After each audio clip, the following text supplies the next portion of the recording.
And we are live. Welcome back to another Mecca Moments here on the Mecca Banter podcast. I am tonight's host, Henry Wind. You can find me on Twitter at Henry Wind. Normally, I'd start off this series with it's a great day to be a Manchester United fan, but we're not here to talk about Manchester United. No. We are Thank here to God. talk about the one and only St. Louis City SC in the MLS in the STL. We have a great episode tonight. We got the three of us, Connor Dobry, Andy Hoover. How are you two fellas feeling tonight? I'm Good excited to day. be on the same squad. It's For cool. those that have listened to the last pod, it was a very controversial episode. The banter was fantastic, and this one we're all on the same side, so we can really sort of dive into what was a great weekend and the excitement that's to come.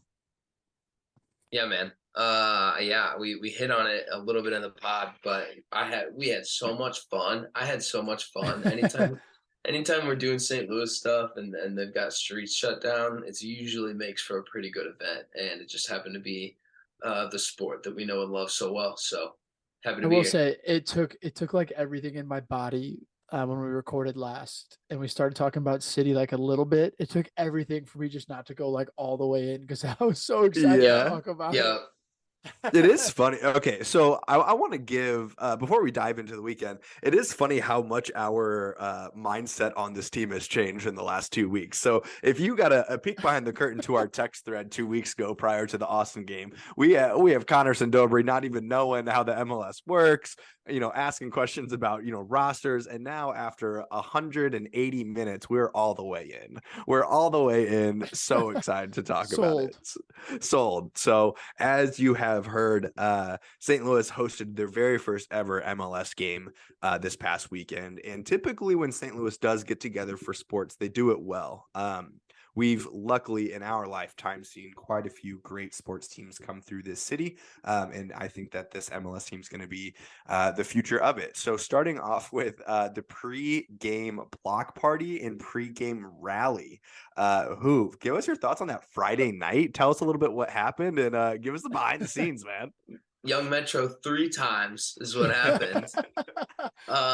St. Louis got the man, the myth, Young Metro Boomin, to come out and just do a DJ set. So they basically released it like a week before Friday, and the tickets were free. You just had to reserve them on StubHub through the app, and it was Young Metro Boomin with Anderson .Paak and his DJ persona, DJ Pee Wee, which was electric. Played an all vinyl set. He had I think he had 4 travel cases of vinyls behind him, and he just kept going behind, grabbing one, flipping one, mixing in. It was great. They both played a decent amount of Nelly, which I'm sure went over really well, which did go over really well.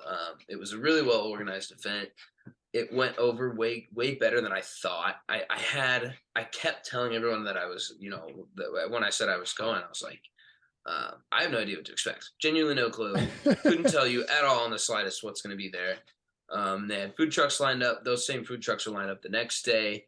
But yeah, I mean, Metro played his greatest and best, and everyone kind of just vibed and had some drinks, and it was a really good time. And it was cool to see St. Louis City kind of extend the hand a little bit in a direction that a lot of people probably wouldn't know to go with the soccer team, right? Like there were a lot of people at that event that had not anticipated or ever probably planned on going to a soccer event. So it was cool to see, all sorts of different types of people. It was really fun. I had a really good time, and it led hard into the next day, which we can step into.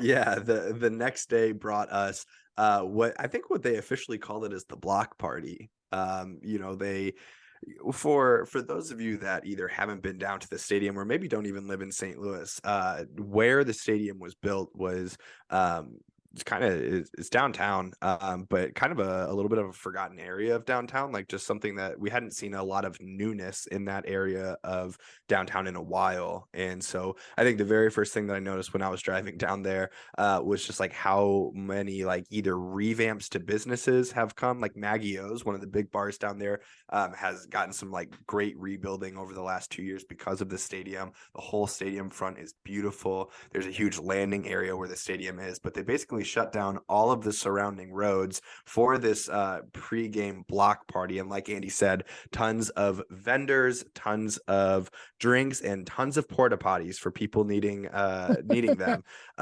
Dobes, you had yourself a day at the block party. What was your viewpoint on this? This past Saturday was one of those days, like the Monday the week before. It's kind of like you're already looking forward to it a little bit. And as the days go by and you check the weather, and the weather's supposed to be 65 degrees and sunny for the first time this year, for at least for the first time in a while. It's one of those where you just have to fully commit. First ever game in St. Louis, and boy, did I commit.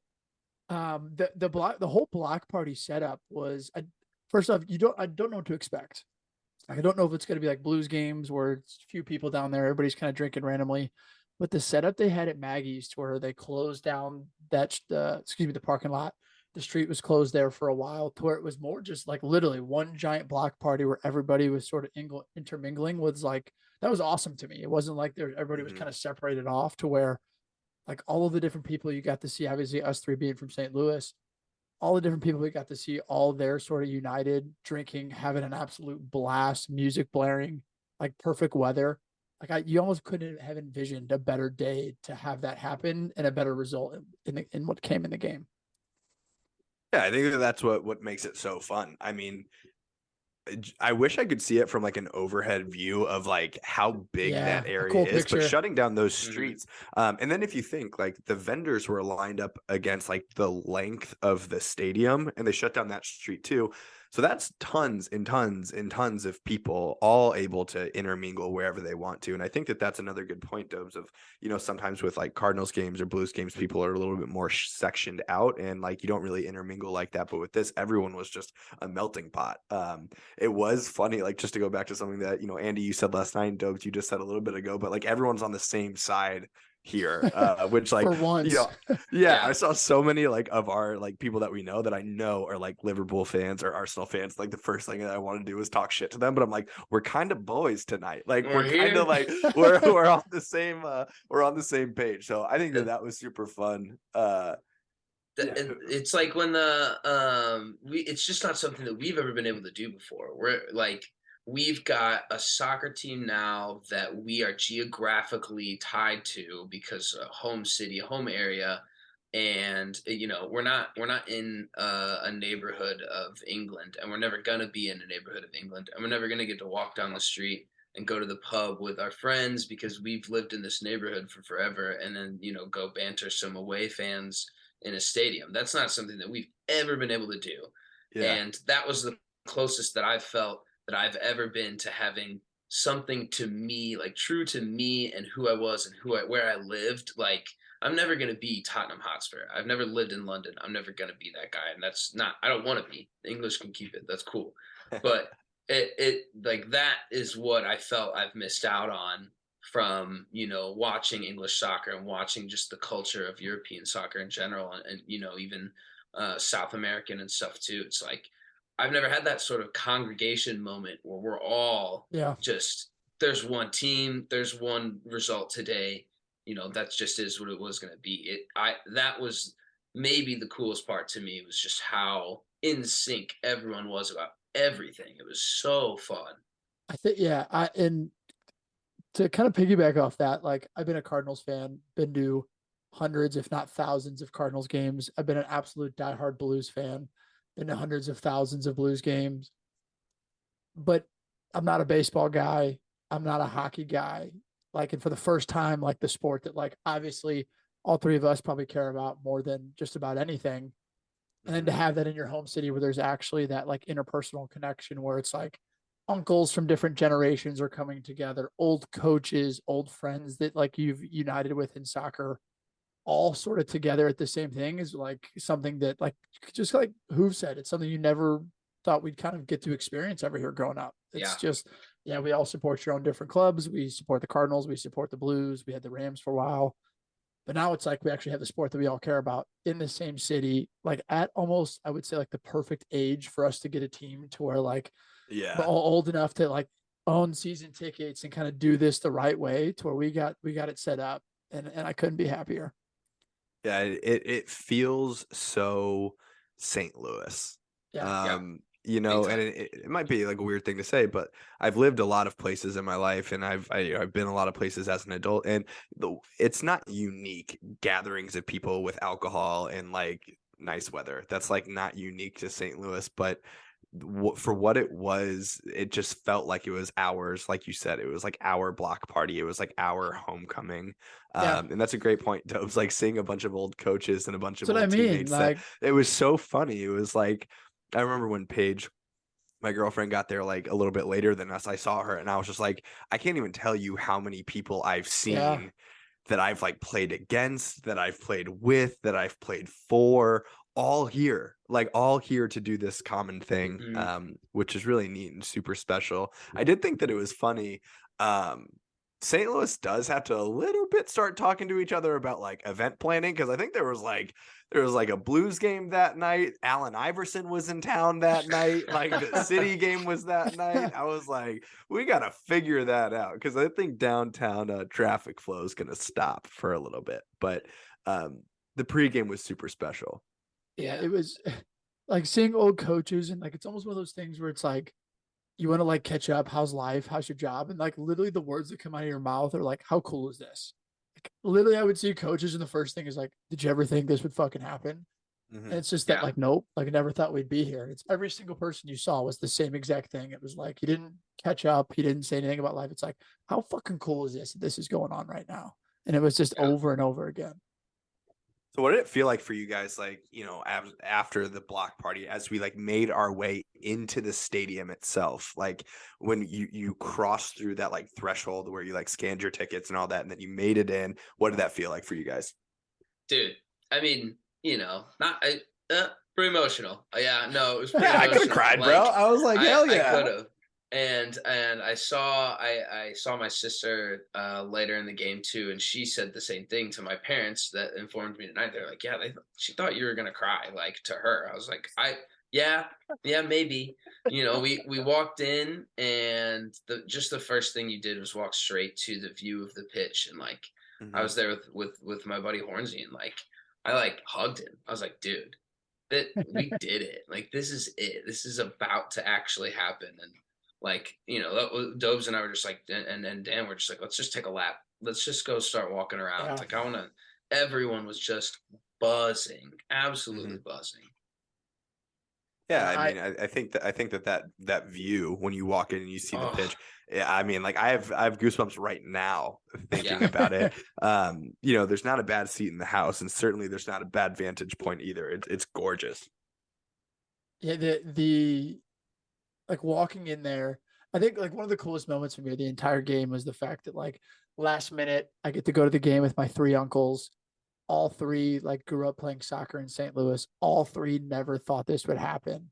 And so like I literally got to my seats like right as everything started, and like literally seeing all three of them giving them like the biggest hug in the world, and all of them being like, let's fucking go, was the most full circle and cool moment to just like, it was like, all right, here we go. And then the game started, and the tifo happened.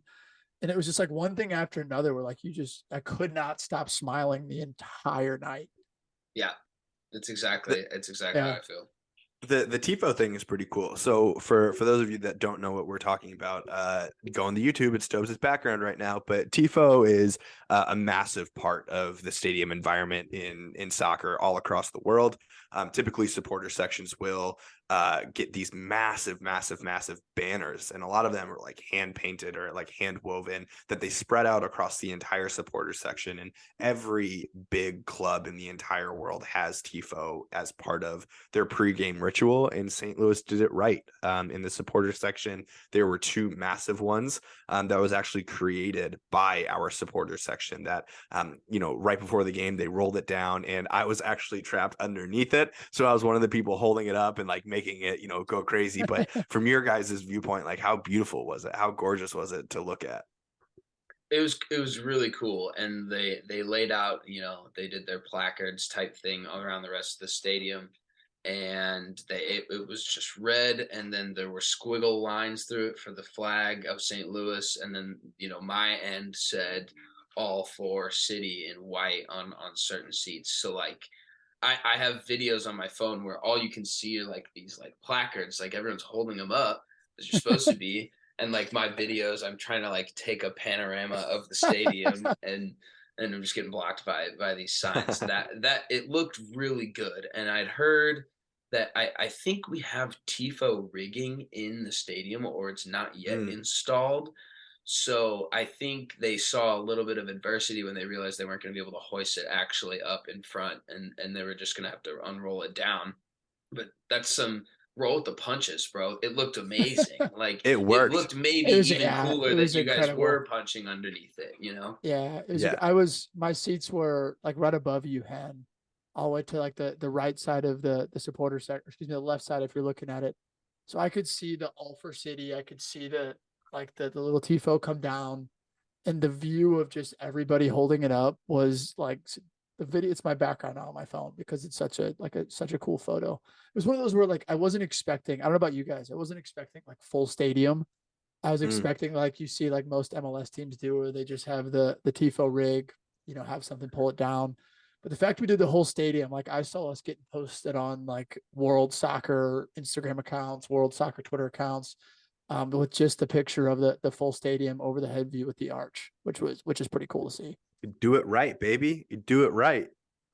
Yeah. The stadium itself, it was beautiful. I know that like we got the opportunity to go to a game a couple of months ago where they got to kind of like test the kinks of how the stadium worked. They did a really great job of interjecting technology throughout the stadium. So got to give a shout out to our boy Matt Seebeck on it. But Yeah. the whole stadium is so like customer centered, and like the consumer experience is everything. So their app that they've built themselves, where you can order food ahead of time, you can pick it up at the perfect time of halftime or whenever you want. The Wi-Fi, which like doesn't sound like much, but if you go to sports games, you know that like Wi-Fi doesn't work in stadiums and it doesn't exist in stadiums. It works seamlessly, and the entire place is just, I really feel like, was built for the consumers, for the fans to get the most out of the stadium, which is going to be great for the full family. It's not just Yeah. something that if you only are there for soccer, that's the only thing that's going to get you there. I mean, it's a beautiful, beautiful place. Yeah, I take a step into the sports management major that I don't use, and what what they're pulling off is like the intangibles with some of that stuff are the key. So I was sending full videos and texts and pictures and everything out of that stadium immediately. You could get anything you wanted to outside of that stadium immediately. The Wi-Fi was great, so that's something that you can't pay for. You can't pay for more immediate attention around an event that's currently Mm-hmm. happening. So that's an intangible. They've got people able to get food at an appropriate time, get in and out of the bathrooms in an appropriate amount of time. That sometimes will drive people from going Yeah, to baseball games yeah, like of that. course. That's an intangible. Mm-hmm. The way that they set it up, you're right, consumer centric was it was kind of the phrasing that I heard you using it, and it worked so well. And that's exactly what we said when we left the game. We were like, I want to do this again next week. Like I want to do this Yeah. immediately again. It was just too easy to be in there and have fun. So What do you guys think about? And this is something I was thinking about as I was sitting there watching the tifo, and then actually like watching the game progress a little bit. Like I think the fact that the stadium only holds like less than 25,000, like I think yep. it's almost like the perfect amount to where it's like Mm-hmm. we'll probably sell out almost every single game. Yeah. And with that, if we continue to like play the way that we have, like nobody sat down that entire game. Like Mm-mm. it was talked about everywhere. I listened to Twelman talk about on the broadcast afterwards the fact that for 90 minutes nobody sat down and everybody was loud. To me, it was like the perfect amount of people that you could have in the city of St. Louis to where we'll sell out every single game. And I can honestly, maybe it won't be that exact atmosphere, but it'll be Mhm. a tough place for teams to come play for sure. I think so too. What was immediately like going through my head while we were there was that like the attendance numbers, and it made me think of like, can you imagine being at like Old Trafford where it's like 80,000 or whatever? It's like I Yeah. can't even fathom that many people. Even Busch Stadium's like 45,000, Yeah. and so I think that the number that we have is perfect for our stadium. And I also think that it's kind of funny, like our city is a soccer city, so like Yeah. if refs to get into the game a little bit, like it was a bloodbath in the first half. There was a lot of tackles, there was a lot of shit talking, there was a lot of guys getting in each other's faces. And when you have a supporter section that's right behind the goal, a lot of our city knows ball. Like a lot of our city, like will get on the ref, will get on the players. I can't imagine that it's going to be an easy place for people to come to, like you said.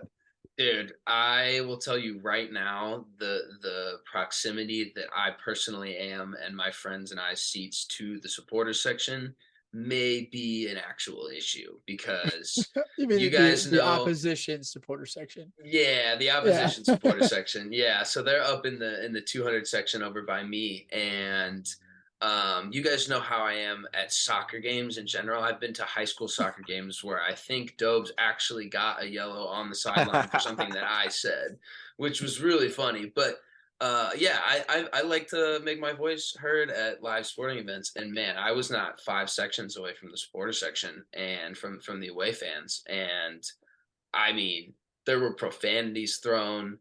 They were rather hostile too, but they were in a hostile environment, so I didn't cut them.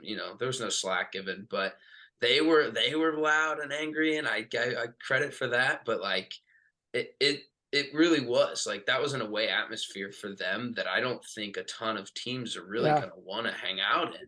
Like Yeah. what we're a hostile city. People forget that. Yeah, I think that call out is insane. We do know ball. Everyone Yeah. played ball at some point, Yeah. and the refs heard it. And like when he gave that first yellow card, the whole stadium went nuts. There'd not been Yeah. really a ton up until that point to cheer about, and the stadium went. You thought we scored a goal. It was awesome. We're gonna get to we're like this full season's gonna end, and all of a sudden Hoover's gonna get an email from like St. Louis City SC being like, Yeah. hey Andy, we actually switched your seats out with somebody on the other side of the stadium because Yeah. we can You got moved down to the we can't 100s. we can't We heard trust that you you over were a there. liability this year. An absolute liability. What were your guys' thoughts on the game? Like, I mean, I feel like we would miss the opportunity to not talk about like the team and the game itself. We ended up coming away with a 3-1 win over Charlotte, which is huge. Charlotte was an expansion team last year, so it was kind of like an instant, pegging us up against them with the two expansion teams. So, what were your thoughts on the game itself, our style of play? Who's standing out to you? Go ahead, Hoof. Well, wins or wins. 3 points are 3 points. I think you will maybe want to look at the body of work as a whole on a little bit of it. You can go down to each individual goal and be like, okay, set piece, um, dead giveaway, classy finish, own goal, PK, dead giveaway. So Mm-hmm. you look at those and like the national media, and rightly so, I think has been like once the luck runs out, we're really going to see what St. Louis is made of. But I do think that the way that they play in that Gegen press or whatever the hell you want to call it style, Yeah. that they're not coining energy drink. They want to turn the ball over high up the field. So I think some of that is a result of they are finding themselves in more situations to that, so that could happen. They've had a combined 3.7 xg or something. I do like to throw that out there. I think sometimes it's worth noting. And then they've scored 6 goals on that. So the goals are there. It's cool. We've not been pushed through any sort of crazy adversity yet, I don't Mm-hmm. think. They went down 1-0 to a pretty nice goal from Charlotte, which is fair, and they did fight back really quickly. Like you could tell evidently that team is here to play, bro. They're not Mm-hmm. here to mess around. And I've just followed as many of the players as I could on social media recently, and like they just keep reposting videos. And Tim Parker was even like, he's like, yeah, let's do that again and again and again. Like these guys love it. So we'll see the true character, I think. And obviously there's a lot of games left, but the way, the style, the system, they're all bought in. It's very evident to see they're all fighting for it. Whether or not it's sustainable, we're yet to see. But 180 minutes in, boys. We're pretty sample hot about size. it. Yeah, we're pretty hot about it. I'm about to do something that like I never thought I'd do. I'm about to talk fucking MLS, folks. Like literally this game to me was almost like second just because of the everything else going on.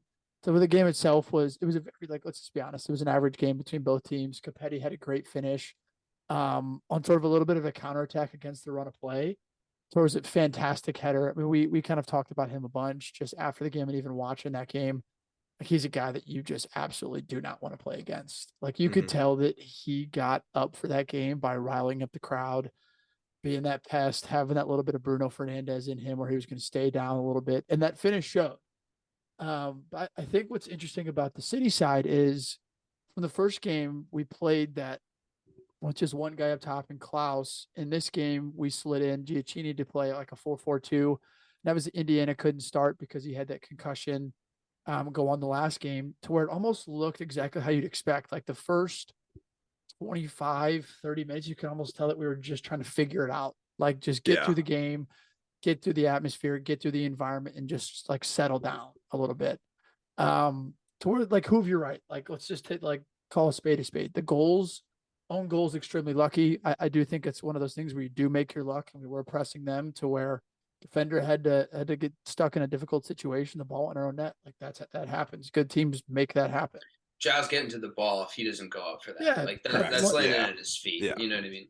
100%. And then like you look at the second goal where like clear as day pen, but the pen from Owen was like an absolute peach, like just roofed it top titty going to halftime up 2-1. And then obviously the third goal that was the repeat of last week, but the finish from Klaus was unreal. So it's cool to see sort of Carnell like adjust from one game to another. And I don't think he's found the exact 11. I don't know about you guys, but I would really like to see like a three in the middle with like Lowen, Blom, and Indiana. I think those three guys sort of can balance each other out. Indiana and Lowen are like good on the ball, and Blom is just that absolute ball winner that he's everywhere. So like just like Hoove said, like we'll take the 3 points, but I still think there's improvement for this team to continue to get better and create more, because I don't think we have our set sort of 11, and I think we're still sort of figuring it out. Yeah, there's definitely some nerves too. I think in the first half there was absolutely. We praised Blom after the first game about he was like Jake pulled it up like 96% passing accuracy in the first game. He gave away like 8 of his first 10 passes of the game. I mean, he turned the ball over a ton, but as the game went on, grew into it. And I think that is also kind of interesting about Klaus and Lowen as well. They didn't like come out the guns blazing. Like they just weren't like that, but they grew into the game so much. I think I said before, or after the first game, that Klaus is going to be someone that I'm either going to love or I'm going to hate. I'm all the way in. I think that he's nasty. I think he's so good. They say that the camera adds 10 pounds. And I think that it's true in his case. When I saw him in person, I was like, that man is a specimen. He's shifty. He's good, but I watch him on TV. Do you know how old he is? Do you know how old he is? Yeah, I know how old he is. He's 25. He's 26 years old. Yeah, bro. It's insane. End of his career. Yeah. He looks 30, but I think that our guys are growing into the game. What I will be curious about is I actually feel a little bit different, I guess, about Indiana. He was someone that I was really like stoked on because he came through Aston Villa's academy, and granted, again, 2-game sample size, like, and really half a game because he broke his face, but he came into the game late on the second time, and he had a couple of times where he like broke out with the ball on a counterattack, and it looked like he just didn't really make a decision on what he wanted to do with the ball. Didn't know whether he wanted to go out wide or take the guy on one-on-one. Now, On the opposite hand, he got a couple of like short corners that he took the guy on 2 or 3 times and got 2 or 3 good opportunities out of him. So like he's definitely talented, but I think he has to grow into the game a little bit as well. And then I think towards the end of game 16, out on the left wing came on. He played like a left wing striker, a big physical, fast guy. Looks about as direct as possible. I don't think that we're going to be seeing a whole lot of flash out of him, but if he can figure out how to push the ball past the player and then like beat him for pace, I think he'll be really scary. But it almost looked like he wanted to like size up the defender, but didn't really commit to taking him on. I think that we, like you guys said, we have a little bit to figure out in our starting 11. I'm still not sold on Berkey. I don't know. He kind of freaks me out a little bit as the keeper. He's suspect a little bit. He's definitely a little bit suspect. I think the guy that like I'm very confused about still is like Giacchini. Like I'm still very Yeah. confused on like because I still remember like very like vaguely watching him play for the U.S. men's national team, getting the call up and being all this hype, not really knowing a lot about him, and not going to sit here and pretend like I've watched a large sample size of him playing in the MLS, but I just like maybe it's just because I've heard his name a bunch that I expected a little bit more out of him. And he's also still young, I believe, but I just think he's one of those that I would have rather seen Klaus up there by himself. Yes, he did create a little bit, was kind of a pest at times, but he's another one where I'm just not necessarily sold at yet to where I think we can make a formation and get another better player on the field. But then again, my sample size with him is small. Yeah, he in the first half, it was really interesting.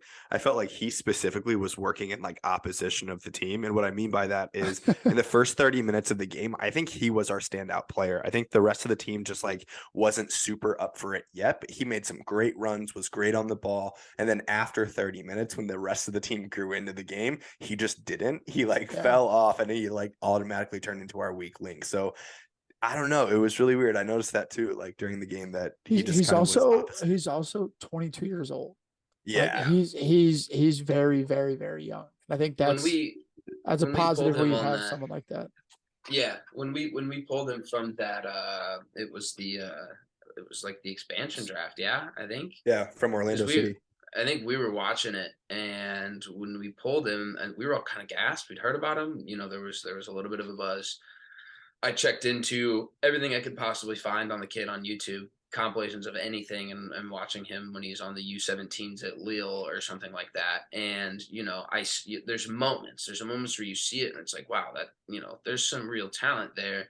And then you couldn't find any other videos or anything of him. And he'd been at Orlando for a little bit, and so 22. I think you definitely have to. It's not fair to not mention that, but when you know the name, it's obviously you set up your own personal expectations, and we're gonna get ruthless with this team in 3 weeks. You know what I mean? Once I know who I want my starting right back to be, I'm gonna be calling for his name every week. So I think too we don't even have Joachim Nielsen in yet. He's our starting center back who has He's Swedish somebody caps, everybody's high on. and I think one of the most experienced players and one of our designated players, if I'm not mistaken.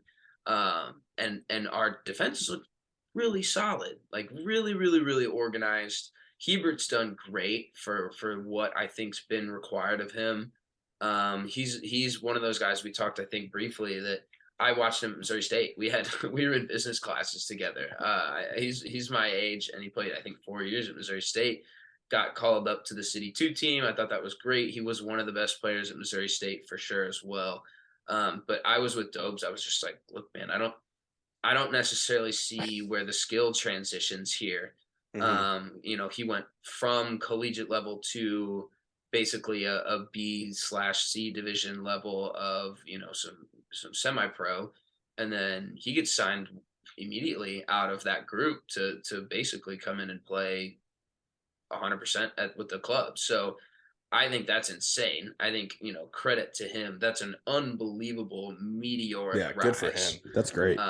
Those things don't happen that often. So for him to come in and actually play well next to Parker, who has been nails for the most part, and just, you can see him and Berkey and a little bit of low, and those guys are leaders, bro. Like those guys bark the orders, and everyone listens. So to have a hierarchy, to have guys that that are in there while still maybe your best center back's out, that's got to make you feel good in terms of depth for the Of future. course. Yeah, I love the fact that, and this is again my lack of MLS knowledge, but like if you look at the age range of like our 11 and then the guys that came off the bench, it's like you have Berkey, of course, 32 years old. Goalies last a lot longer than your field players. And then your next oldest player on the field is Parker at 30 years old.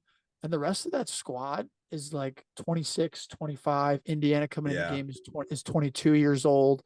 Perez came in the game who's 17. Like you got to think that they're kind of like planning on some of these guys like continuing to develop, because I still think that for a lot of these guys, like people try to say that like when you get to 25, 26, 27 years old, it's like kind of like where you can peak at your career if you just, you don't get past that stage and get any better.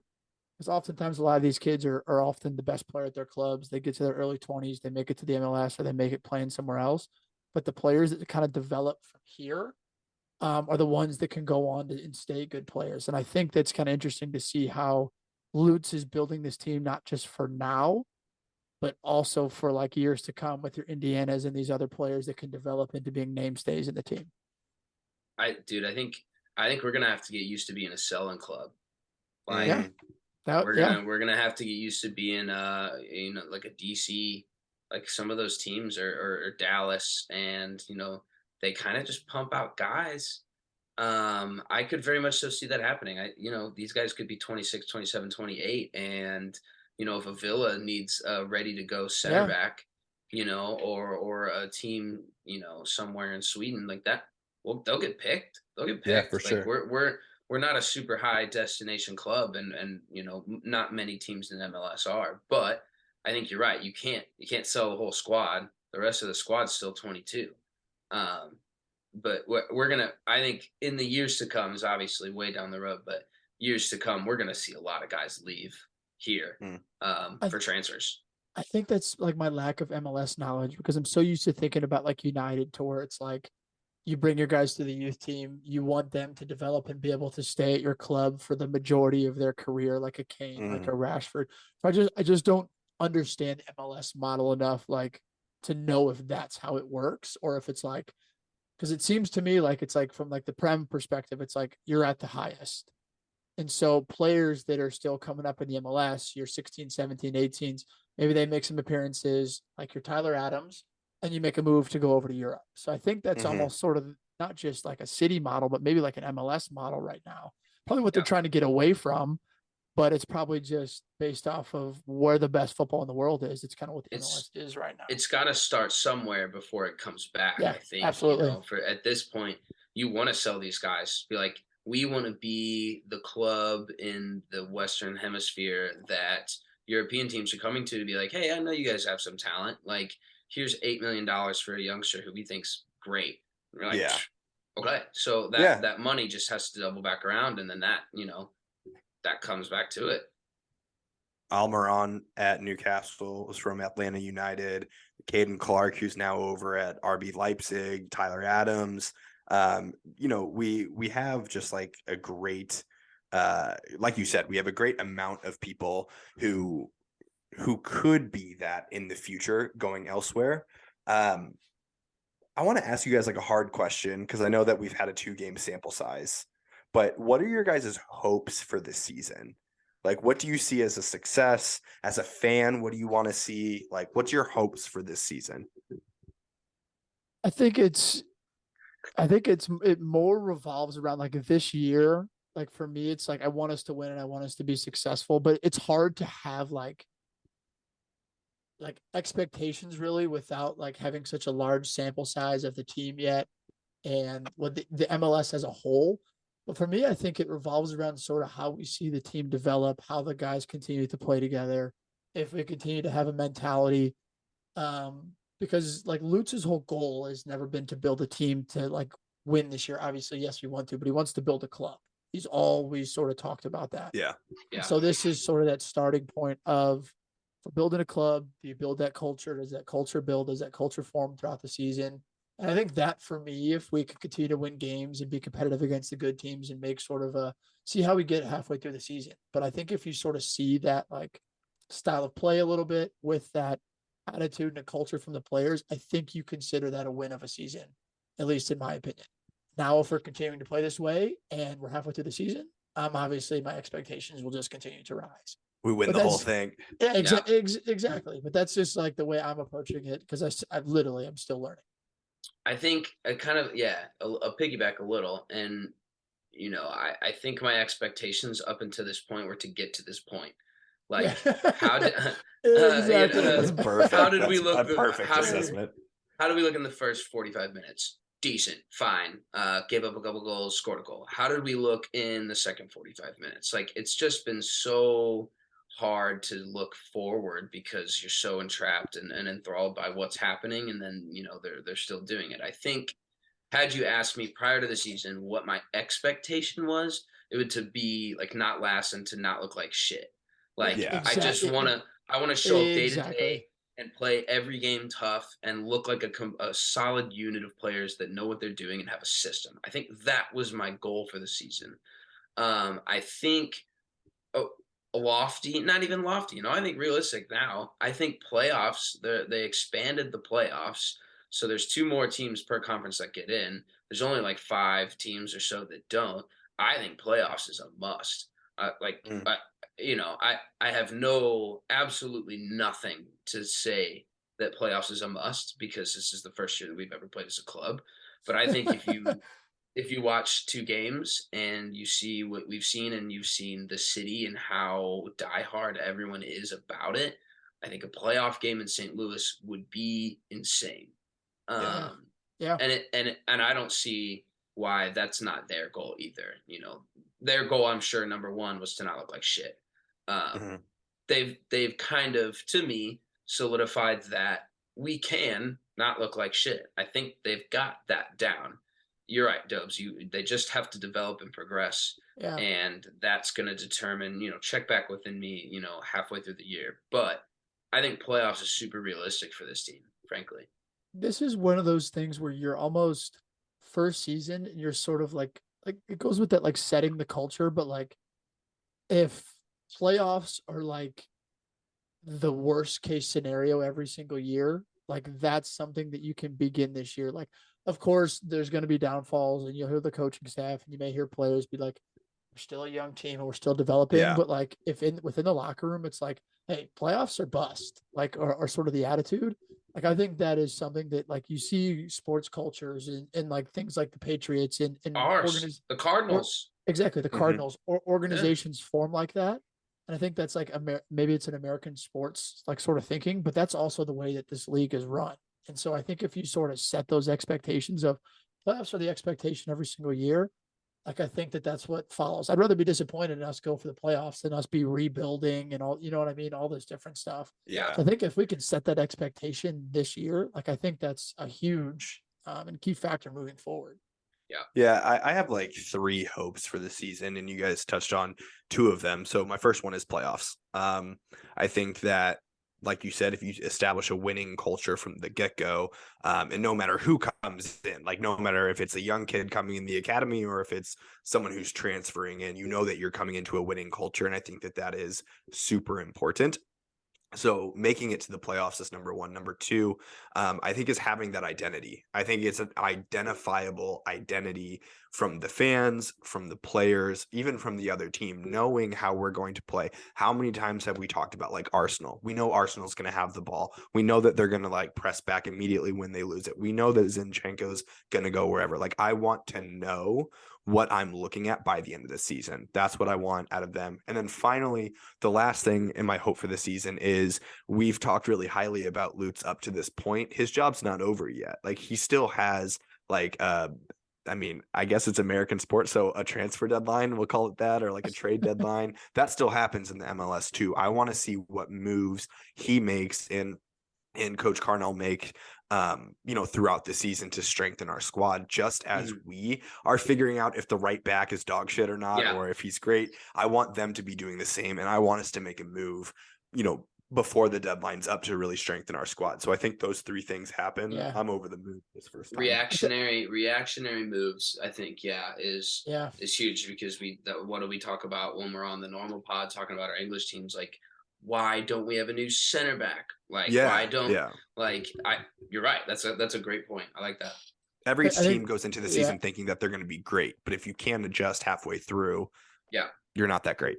I think the sort of the icing on the cake, and this doesn't necessarily relate to like on the field, but like I think it would be very cool just at the end of the season to just constantly hear how much teams hate coming to play in St. Louis. That'd be Like sick. I think that's one of those things that and again, learning, but like pipe dream, I think that's kind of what St. Louis is going for in a little bit, because you say we do have that ball knowledge and people do know that it's very easy for us to make, City Park a tough place to play. So I think it'd be awesome if at the end of this season we're seeing nothing but comments about how teams hate coming to play here because, one, the fans are rowdy, and then two, the players on the field sort of feed off of that. I think that would be amazing. Yeah. I think that's literally the perfect way to end it. Gentlemen, I want to thank you for your time. This has been a Mecca Moments. This is, the part of the podcast where we actually get to deep dive into one topic, because we normally don't have the time to do that on the normal pod. So I'm going to invite you to interact with us on all of our social medias, whether it's TikTok, Instagram, Twitter. We're there. You know where to find us. And until then, cheers, gents. Cheers, lads. Yeah. See you, fellas.